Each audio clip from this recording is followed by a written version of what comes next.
বান্দা যখন সেজদা দেয় তো আল্লাহ তাআলা ওই বান্দা মহব্বত করে পিঠে মাথায় কুদরতি ভাবে আল্লাহ যেন হাত বুলায়,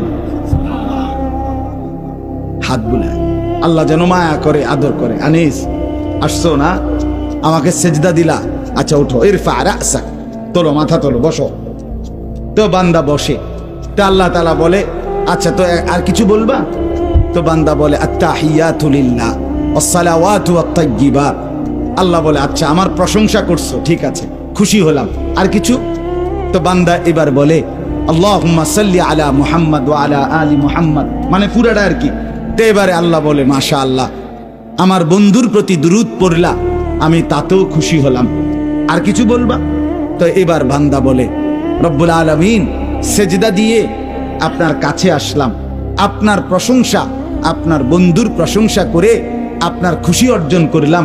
এইবার আমার মূল চাওয়া আছে, আল্লাহুম্মা ইন্নী যালামতু নাফসি যুলমান কাসীরা, আমি না বড় বেশি নাফরমান মাওলা, আমার গুনাহ অনেক বেশি, আমার পাপ অনেক বেশি, আমি খুব বেশি গুনাহ করেছি, আর আপনি ছাড়া আমার মাফ করার কেউ নাই।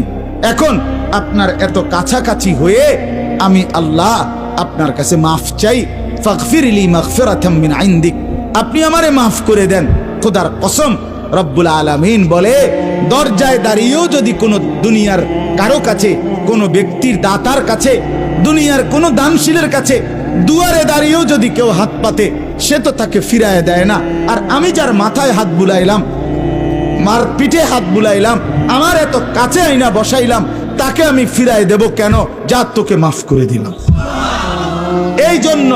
এই জন্য নামাজের সালাম ফিরাইয়েই সে আবার হালকা আওয়াজের সাথে সাথে বলে আল্লাহু আকবার। মানে কি? আল্লাহু আকবার অর্থ হইল, ভাই সাহেব, আল্লাহু আকবার, আমার আল্লাহ বড়, আমার আল্লাহ আমারে মাফ করে দিছে।